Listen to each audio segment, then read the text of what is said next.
During pregnancy, cortisol can cross the placenta in which we're developing, so you can inherit your mother's anxiety before you even step foot in this world. That's Dr. Nicole LePera, world-renowned clinical psychologist, author of 3 New York Times bestselling books, and viral sensation with over 9 million Instagram followers. So your anxiety, your self-doubt, and your relationship struggles, none of it is random. In her new book, Reparenting the Inner Child, Nicole reveals why so much of our stress today actually stems from childhood. A parent doesn't even have to actually mean harm to cause harm. In today's episode, you'll learn how to identify what's really controlling your behavior. There are actually around 10 childhood wounds, and each one traces back to a specific type of parent. The 3 most common parenting styles that unintentionally cause trauma. One of the worst things that a well-meaning parent can do to their kids is...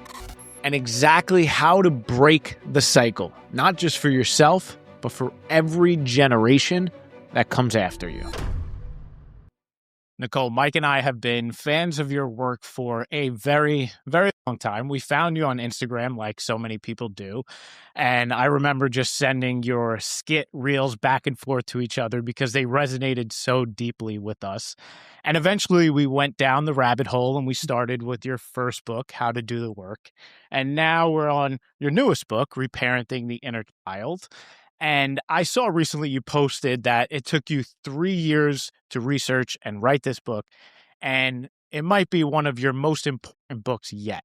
So I want to start by 1, saying thank you for making such a positive impact in our life, but 2, we want to know why you think it might be one of your most important books yet. Well, thank you both for supporting me from the beginning, for supporting my books. That really does mean a lot. I think that this book in particular has felt in a lot of ways like the culmination of my life as a person, my clinical work, where I really became aware, when I was living in New York at the time, beginning to do my clinical work, I became aware of how disempowered I was feeling as a clinician, not really able to help my clients create the change that they were wanting to change. So I really have been diving into that question of why are we all so stuck?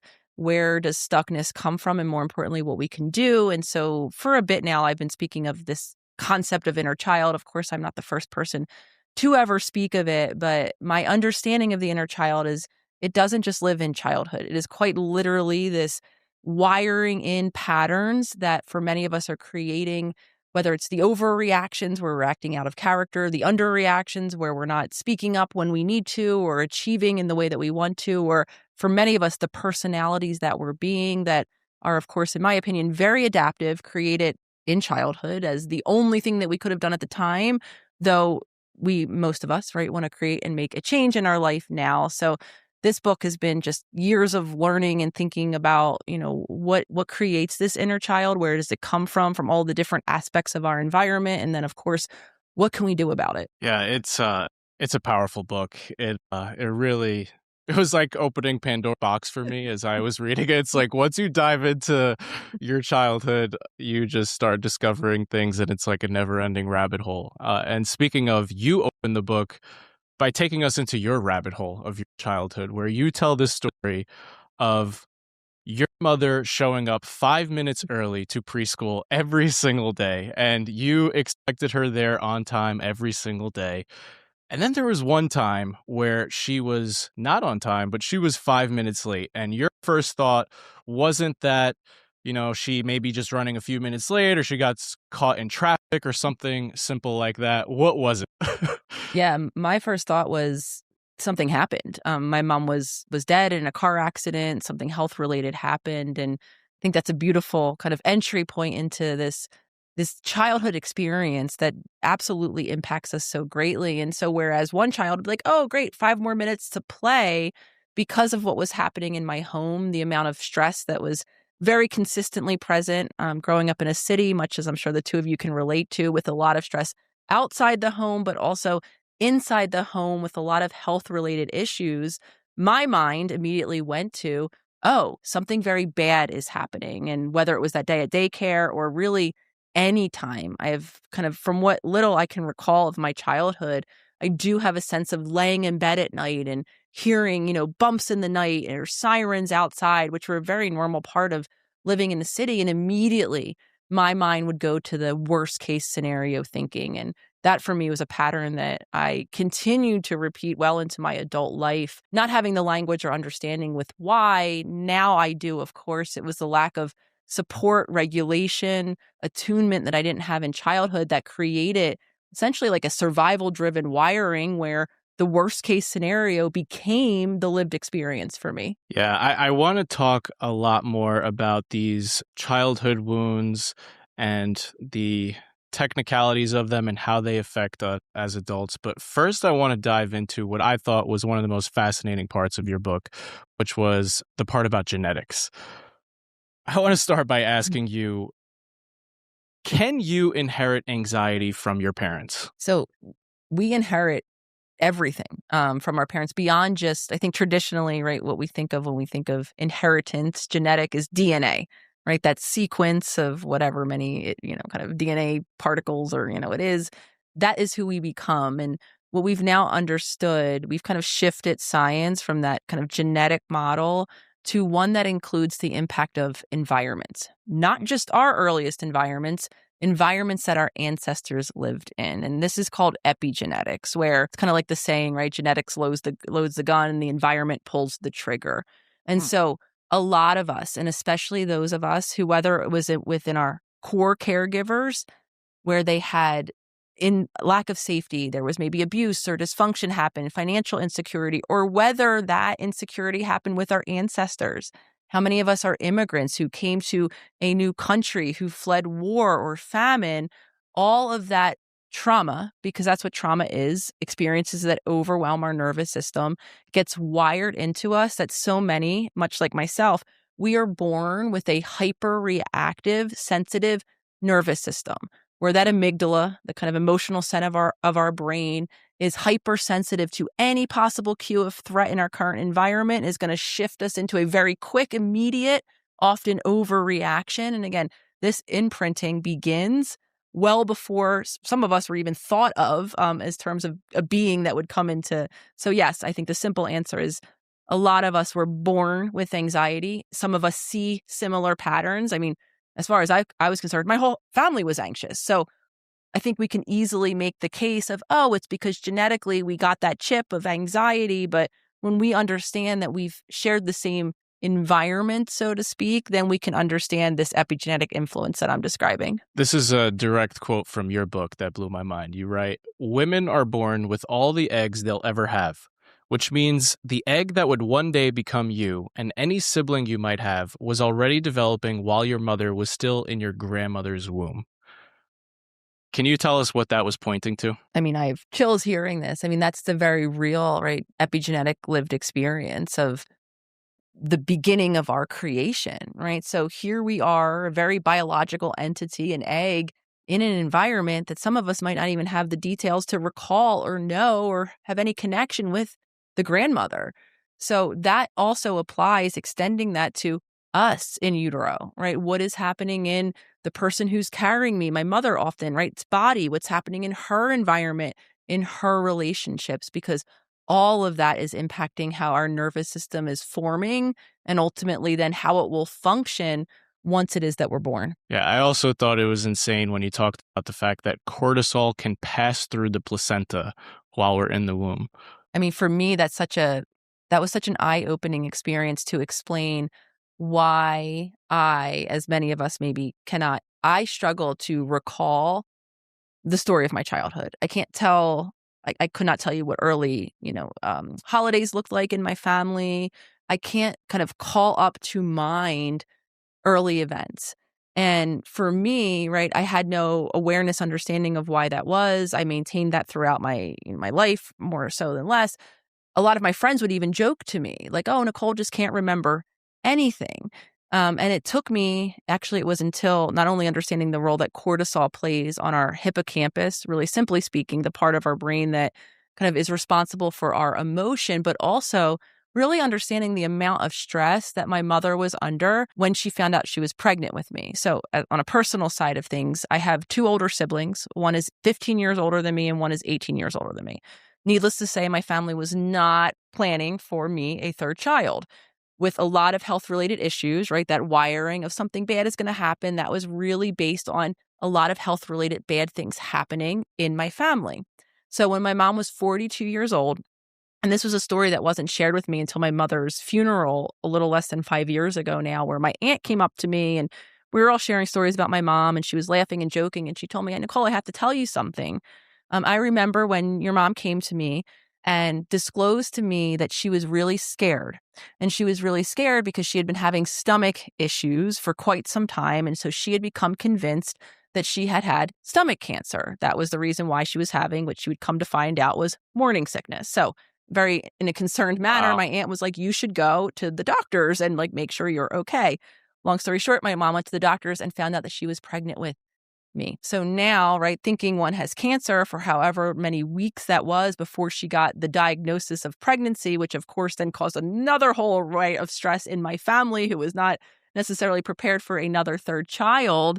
In addition to the concern of my mom's advanced age, right? There was a time still to some extent where 42 was old to have a child. My sister had health problems herself. So I can imagine the amount of cortisol that I was washed in when I was beginning my earliest development, which why it now makes sense to me that not only was I born an anxious child waiting for those bumps in the night to mean something bad, but why I struggled to recall what it was that happened. Wow.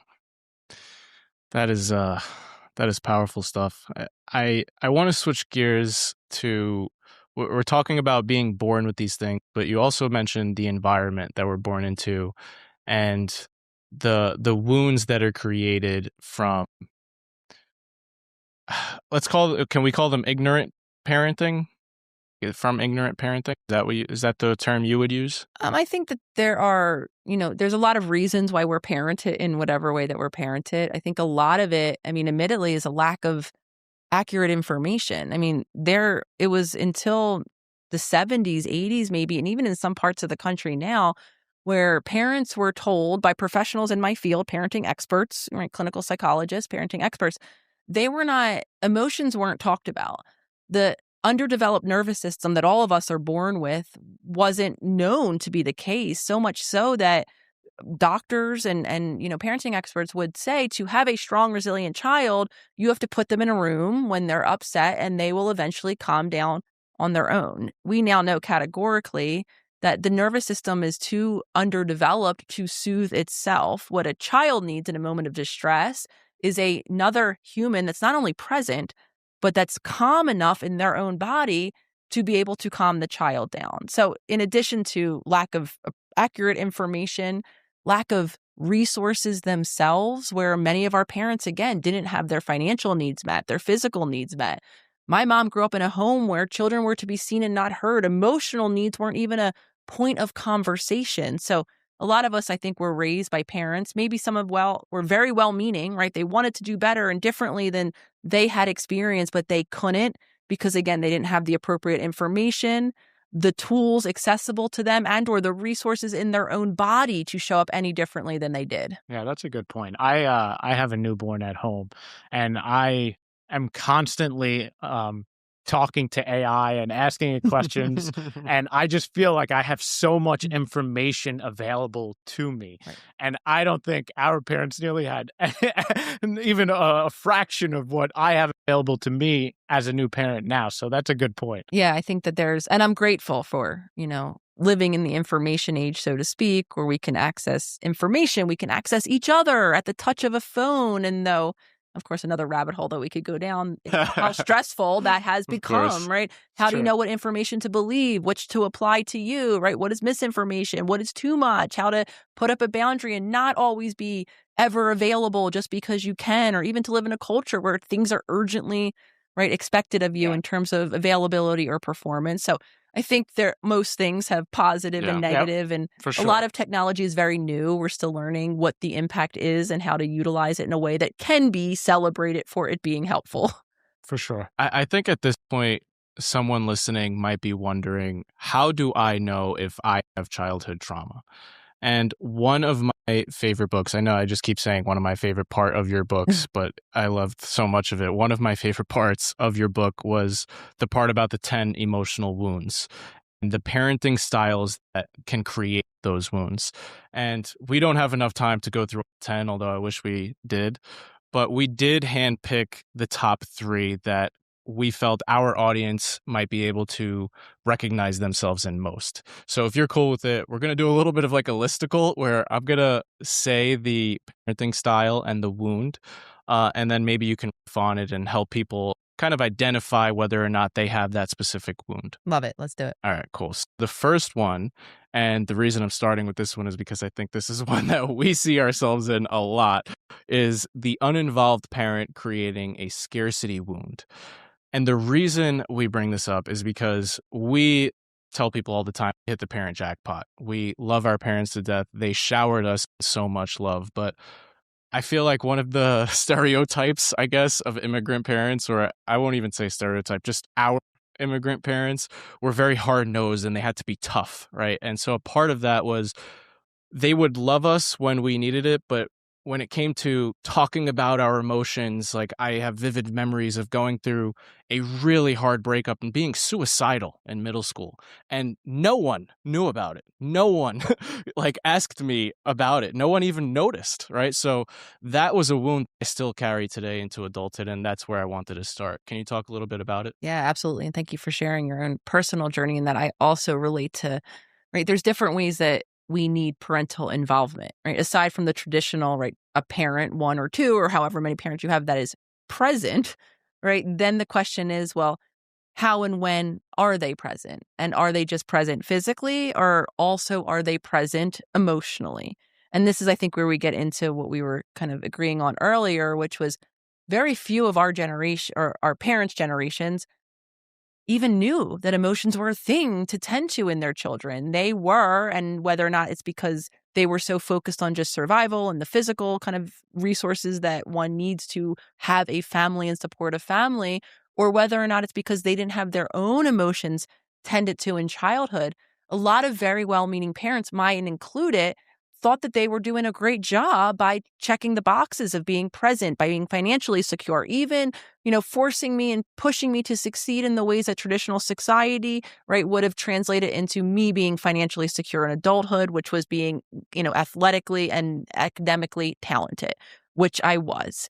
Nowhere, though, in my family was there discussion or really space for emotion. So, right, uninvolved can look like absent entirely, but often, more often than not, it looks like not being there as you're even describing it in moments where we needed support, comfort, connection, or even just someone to listen to what our experiences are. And so very similarly, not having space for me to, add more stress to the family by even sharing what was going on with me developmentally, nothing was said to me, right? I just cued into that. So I became very secretive, right? I didn't bring things up. And much like you, right, there was things that I was doing outside of my free time that I definitely should not have been doing at the age in which I was doing them, that my parents had no idea about because Same. their attention, right, was somewhere else. And I got very good. If we know that we're not going to get the connection we need, we just stop going to that person for connection, which then turns into, right, what I describe as a scarcity wound, which for some of us, it can look like a more physical sense of scarcity, right, where maybe I had financial insecurity or poverty even in childhood, and now I don't, right? I might have financial means to some extent, stuff around me, yet it doesn't register and feel like enough. And then, of course, I think what you and I are both describing is more of a emotional scarcity, right? Where we might have very loving, supportive partners in our life now, but we're still that little girl or boy who's like, well, I don't know. I don't know if I can tell you this because of what your reaction might be, whether it's an overreaction or an underreaction. You might not even be there to support me. So we kind of have that then emotional scarcity where we're still operating from that wound, even if our circumstances have objectively changed. Yeah, I feel like that's describing me to a T. And one of the things I struggle with is this feeling of enough. Yeah. And I want to ask you, where does that feeling of never feeling enough really come from? Is it this wound? I think a lot of it, right, comes from this wounding, right, where we have stuff, but we're not able to be present with the stuff that we have. You know what I mean? Like our house might be filled of things, but it's just kind of like boxes that we're checking off of often because, right, we have assigned a meaning to this stuff. We're not actually using the stuff, enjoying the stuff.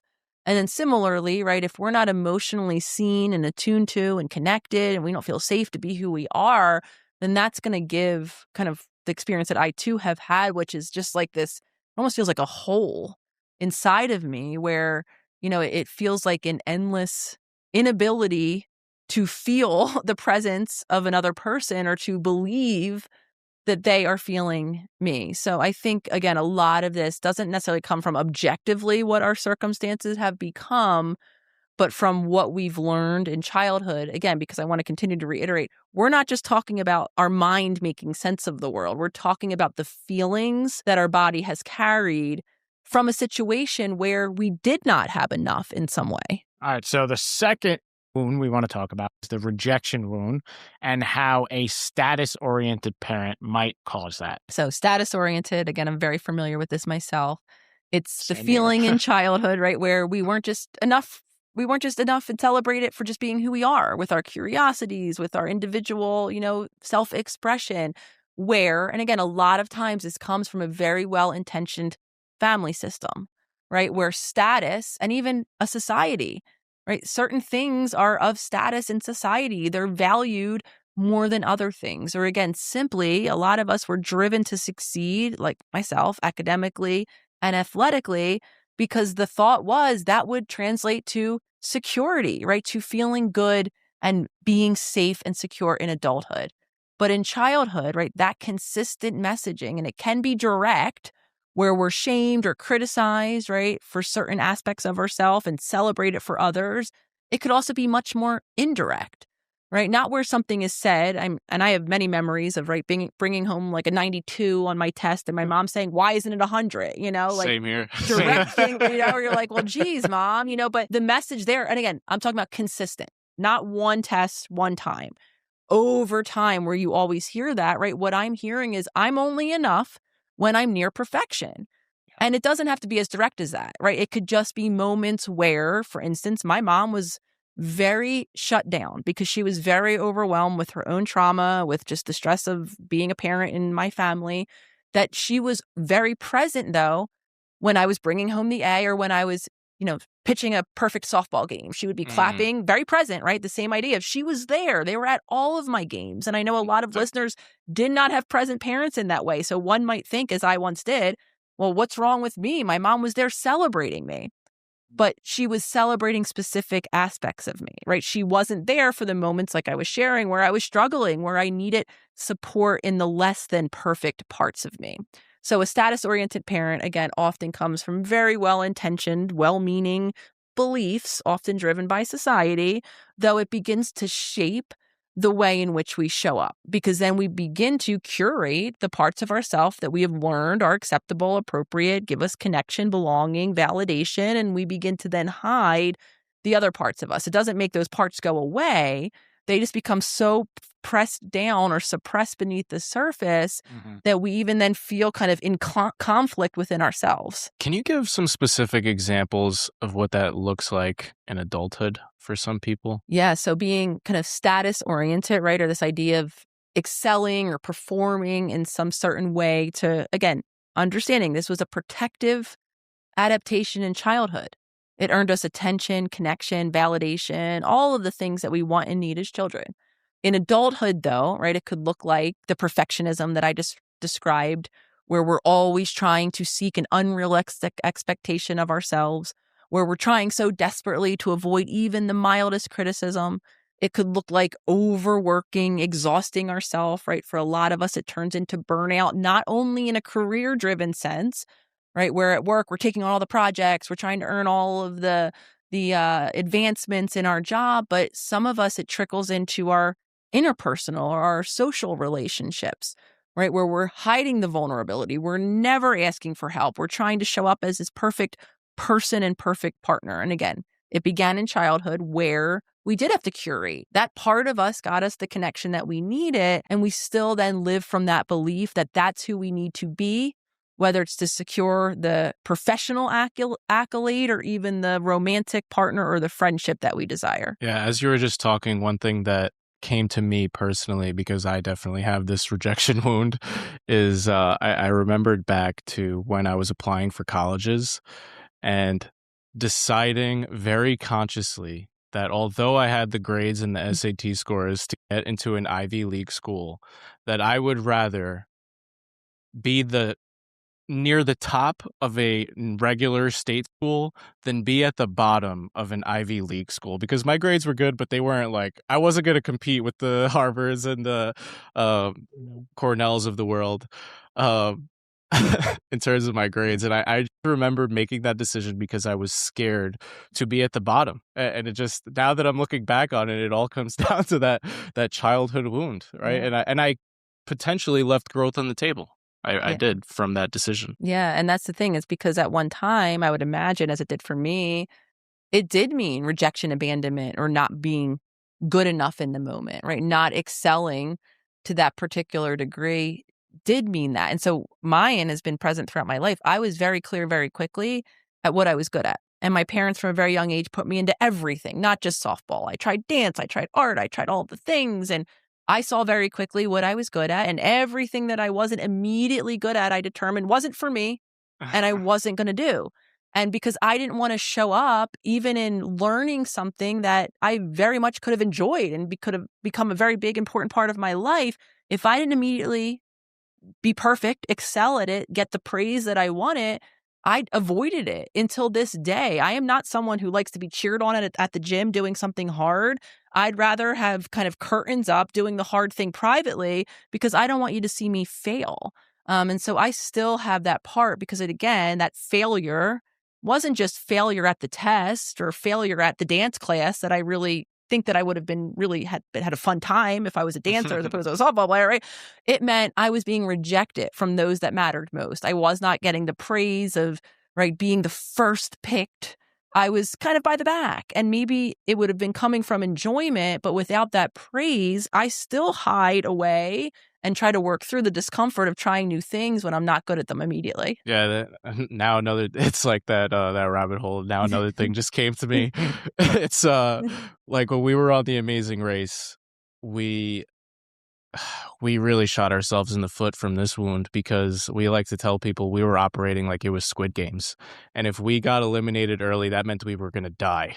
This was not The Amazing Race. This was Squid Games for us. And I think that also came from the wound. And looking back at our season, the team that won was the team who maybe had this wound, but they had worked through it because they were having the time of their lives. And there were times where you're watching them on the race and they're messing up and they're failing and they're just having fun with it. They're just like, all right, well, how can we figure this puzzle out?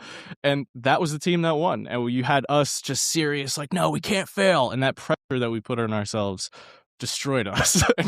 So if we ever do get back on the race, now that we read this book and we've gone through some of these wounds, hopefully we can not make those same mistakes. Yeah. Well, that's the thing. I mean, life, we have to learn how to be messy, how to make mistakes. And if there wasn't space for that, if no one modeled that, if no one told us it's okay, it's about trying again and showing up and getting better at something, then mistakes will feel like life or death to us. All right, let's pivot to the third and final wound and the parent that may create it. So we have distrust wound created by a reactive parent. So a reactive parent, and again, this can look many different ways, though oftentimes it looks like a parent who is, right, maybe shameful, criticizing, abusive, right, reacting very disproportionately to what is happening. A lot of times it can look like a parent who's very Jekyll and Hyde, right? One moment around certain instances, they're overreactive, and in another moment, they're kind, they're warm, they're connected, they're present.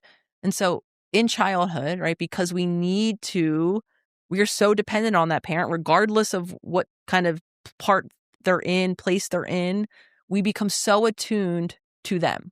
We become what is known as hyper vigilant, right? Because that person, the reactivity of them, maybe it's unpredictable. We don't know exactly when it's going to happen, but we can tune into the shifts in mood or tone, or maybe we do, right? Mom or dad's always overreactive around this certain thing, or when this thing happens, then they always kind of blow up, right? So we become attuned to whatever those direct or indirect cues are. by becoming hyper vigilant, by like scanning our environment, always noticing the slight shifts that are going to result in what? Their overreactivity.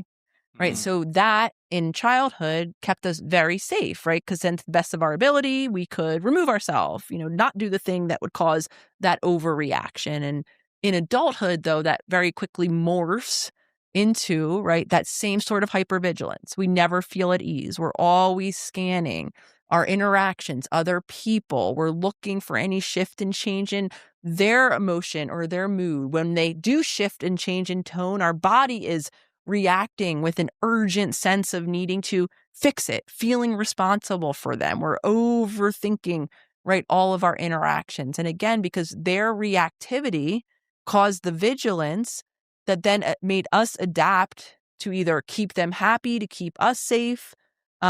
Perhaps it even just made us scared, right? Kind of over scared of people and interactions where we end up then distrusting other people. Why? Because they could act exactly the way mom or dad once did in childhood. Is this what creates conflict avoiders? So with that level, right, sometimes avoidance is, if we want to speak as I like to do in terms of our body and our nervous system, it is a shut down state, right? If I'm avoiding a difficult conversation, a conflict, not saying what I need to say in a given moment, often I'm doing that because my system or my nervous system is feeling overwhelmed. So 100%, right? Someone who's overreactive could lead to, I've learned that it is safer for me not to bring up a hard conversation, not to even share my perspective in a moment, right? Because my mind has already predicted what's going to happen, which is an overreaction. So then I become someone who shuts down in an argument or avoids conflict or disagreement, which is a natural part of any relationship,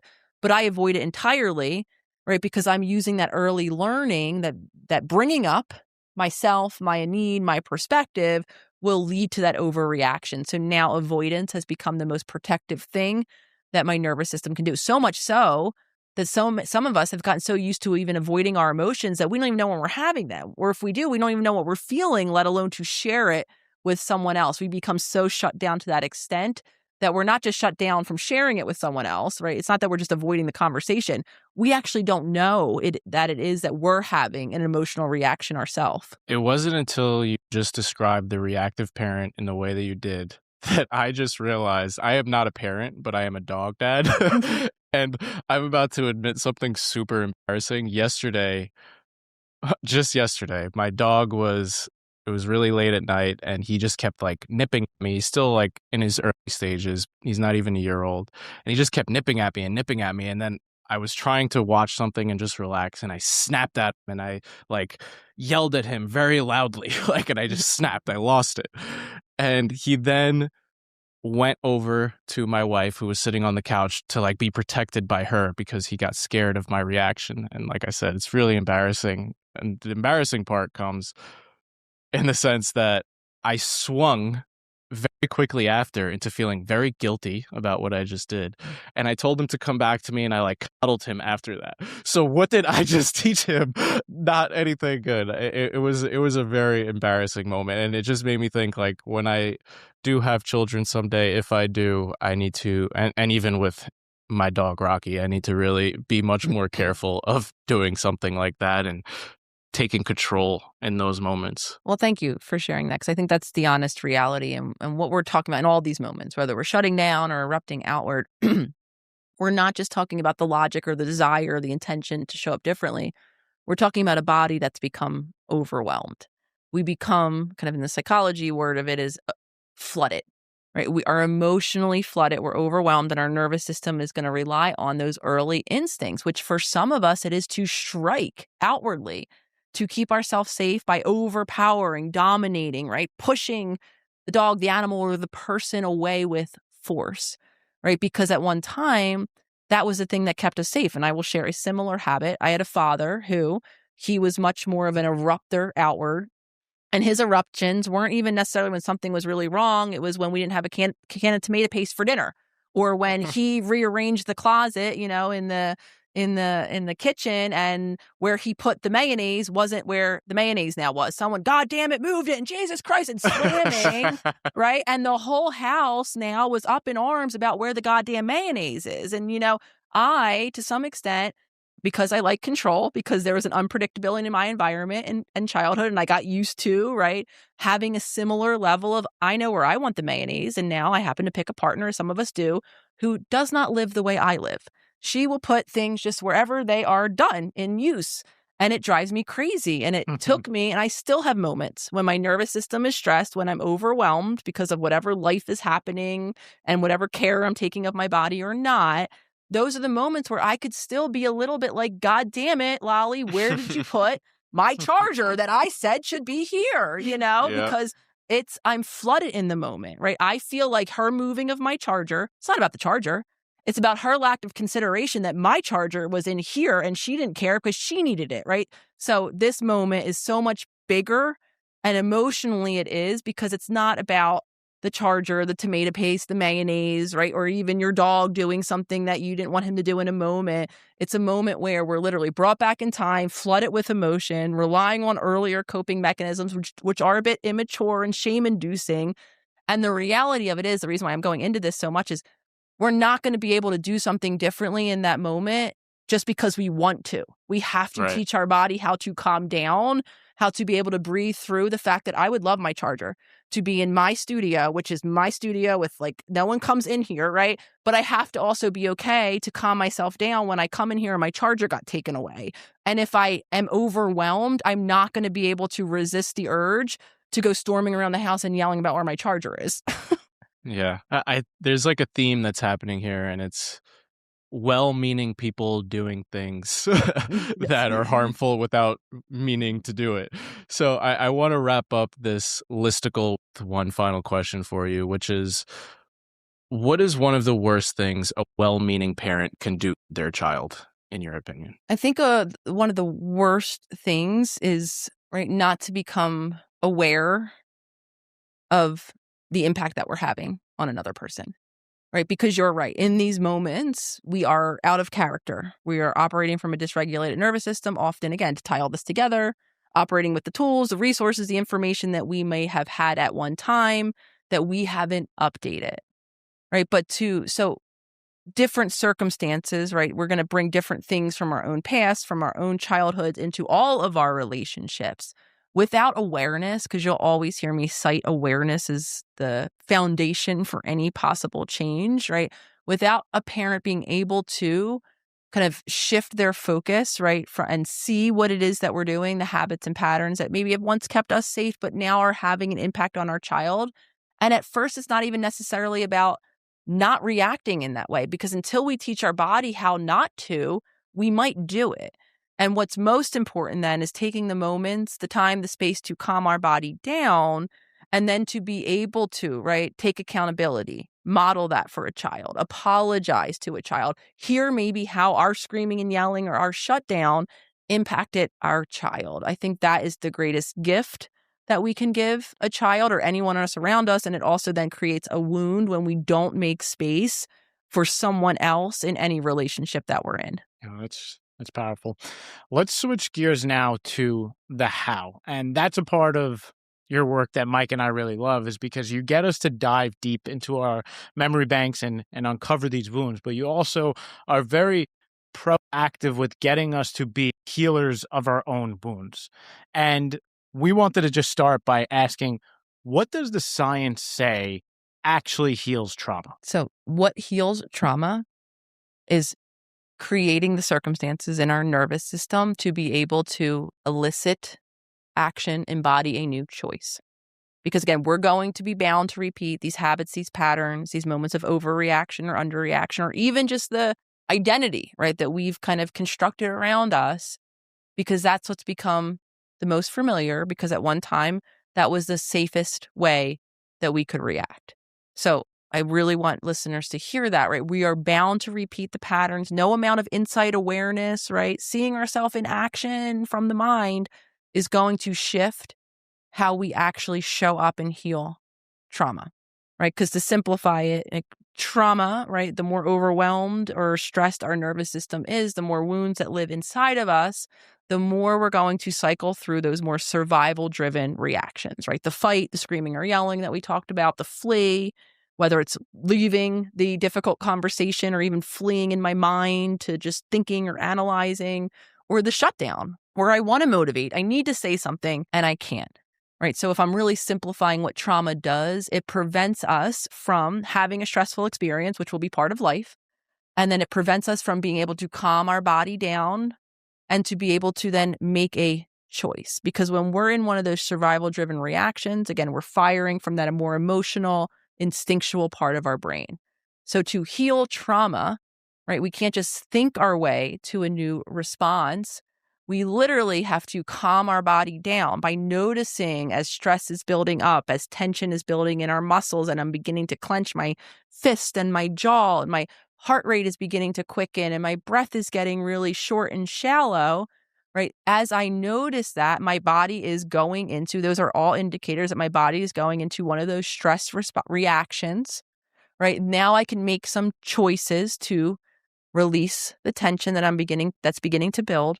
I can begin to slow, right, my movements, my talking, my breathing down to help slow my heart rate down so that I can actually begin to access a different part of our brain, the prefrontal cortex, where I can show up and use logic, intention, right, responsive choices.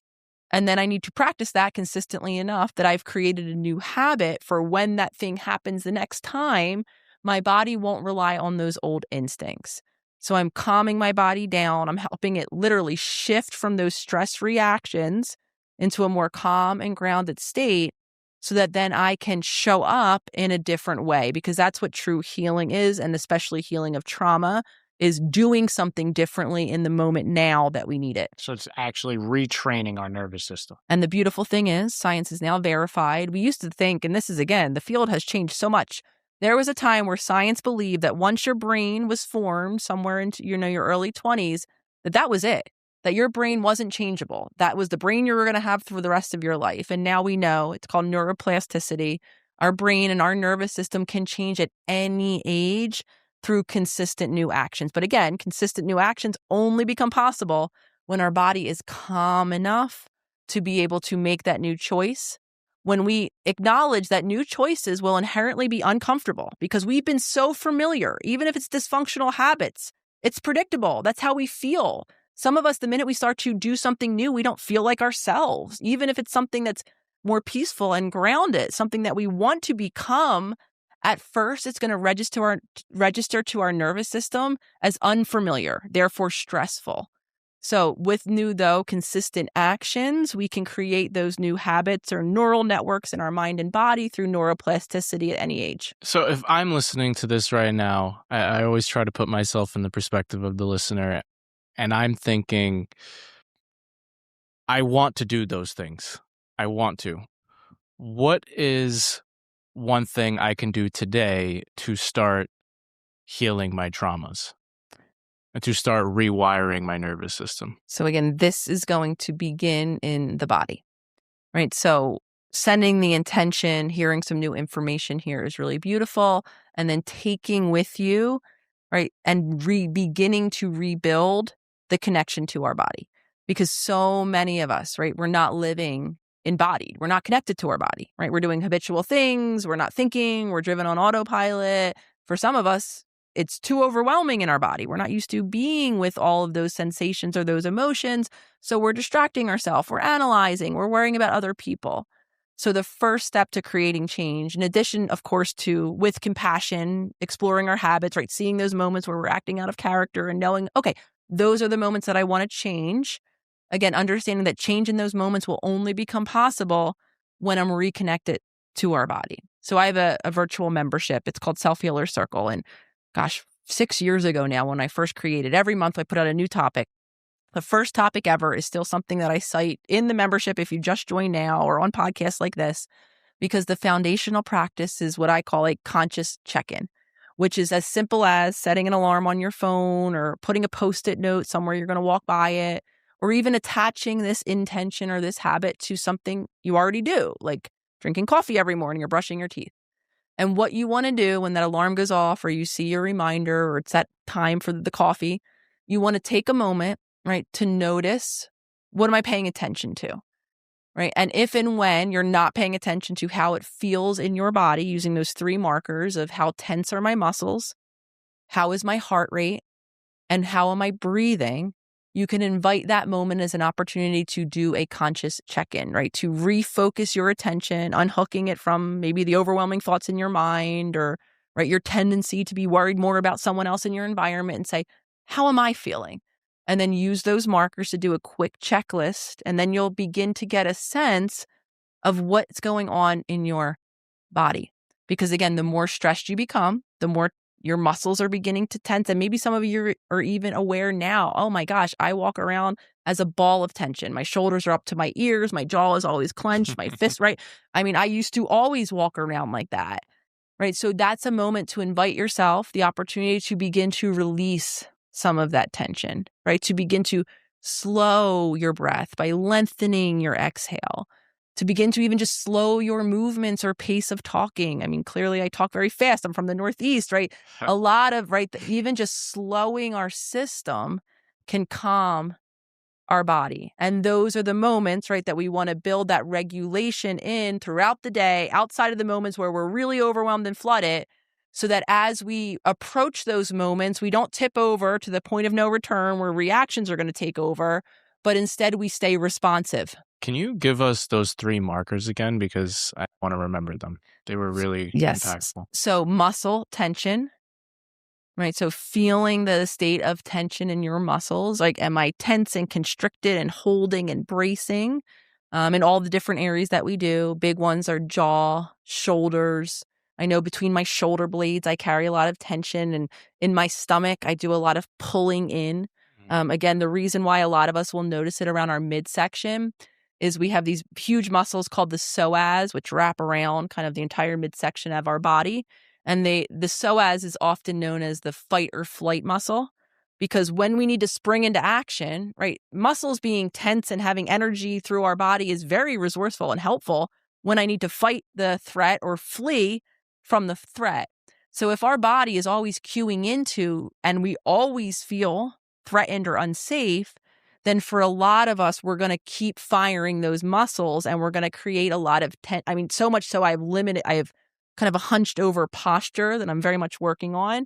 And I have a lot of tension that I still carry in that area because my body has clenched so much so, right? Because it needed to at one time that I'm working to release it. So muscle tension is a really great cue or marker. Our heart rate, right? When our heart rate is getting elevated, some of us can even feel like our heart is pounding out of our chest in certain moments. That's a great marker that in those moments, your body is stressed. And same thing with our breath, where we do one of 2 things. Our breath either gets really shallow and quick, where you can maybe even see kind of your chest moving very quickly. And other times we, much connected to the tension that I was describing around our midsection, we hold our breath.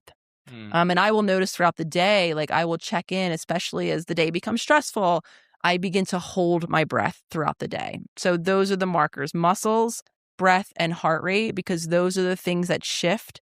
And those shifts are, with practice, we can begin to notice those shifts throughout our day to be like, oh, okay, my body is stressed. The more stressed I become, the more likely I am to react in those old ways. So I can calm, slow movements, elongate my exhale, right? Release some of the tension so that I can actually then let my body and let me show up in a different way.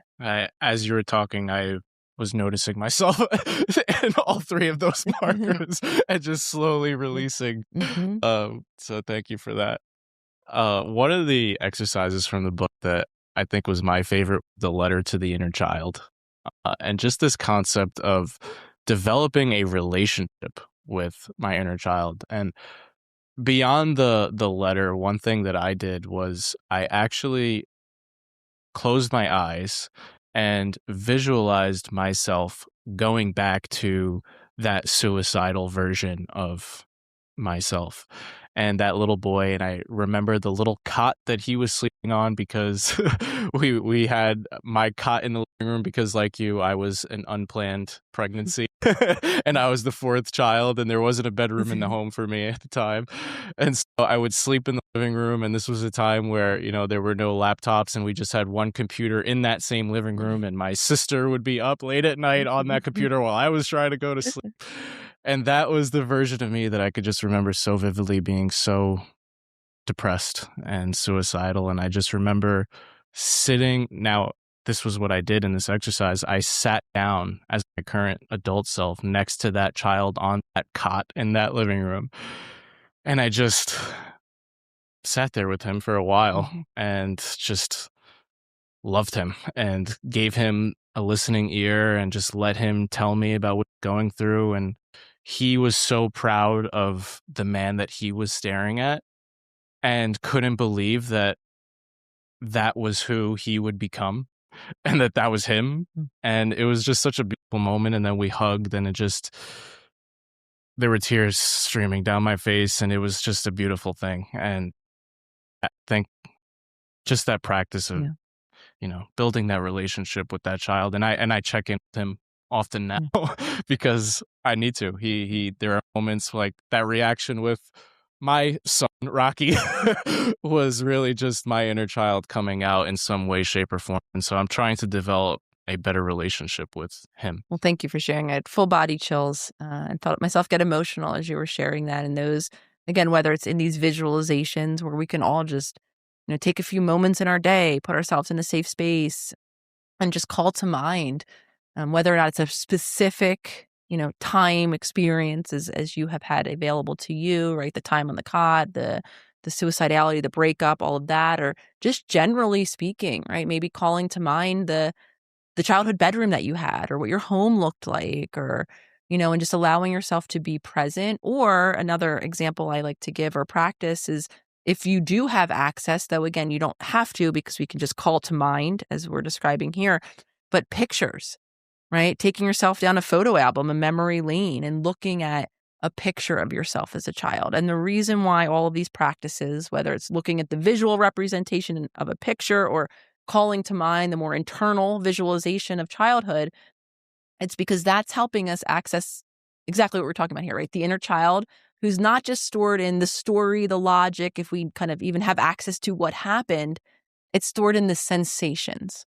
And when we see visually represented or are calling to mind, right, ourself as a small human in our childhood home, maybe we're even seeing the smallness of our body and the facial expression that we're having, right, we're able to naturally have a greater sense of compassion and empathy for that little part of us, right? Because a lot of us spend most of our day criticizing ourselves, tearing ourselves down, not talking to ourselves as like we would talk to a friend, right? We're very mean.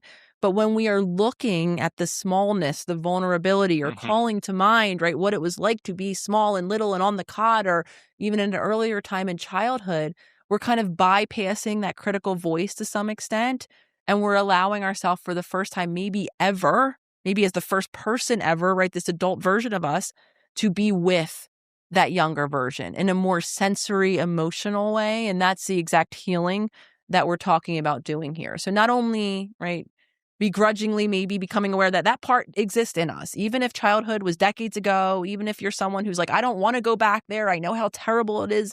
I don't even want to have to think about it. We don't necessarily have to think about it, but we can just be with ourselves now, again, in this very sensory way. And that can be so incredibly healing for a lot of us. Yeah, I don't know if you noticed, but right back here, there's a little... Let me get it. We have a picture of us in our office that's front and center of us as little children that we like to just stare at and just remind ourselves of what it was like at that time. Right. I wore, actually, when I was writing this book over the past 3 years, I don't have it on now, but I had a locket and I had a little picture of my face in the locket that that's when awesome. perfectionist me would come out, right, worrying about how it was going to land for people and what's the perfect word to pick here, or even just feeling vulnerable about sharing aspects of my journey that I did, I would kind of open up the locket and look and remind myself that it doesn't matter what the reviews look like.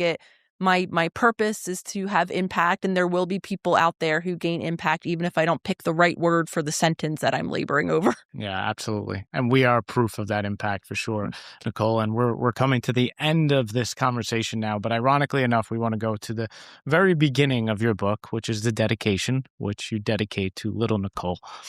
And if little Nicole was sitting right in between Mike and I right now, and you could look right in the eyes and say something to her, what would you say? I think I would say, much like I said to her in that dedication, that, she is incredibly worthy. Again, it doesn't necessarily matter what other people are thinking of her, that her, desire to have impact is kind of what is her purpose now, and that worthiness exists in her messiness, in her humanity, in showing up less than perfect at times, that is actually the beauty of who I am and have always been. So it would be another reminder of just my and her and all of us and all of you listeners, actually, your just inherent worthiness, because a lot of us have adapted in so many beautiful ways, contorted ourselves, and taken on so many roles and identities that don't reflect that worthiness. And some of us are still endlessly striving, right, to gain that feeling from outside of ourselves, though hopefully that I can speak that reminder. You might not immediately believe it to be true. I know that there are still many moments in my own journey that I don't fully believe in my inherent worthiness, but that was what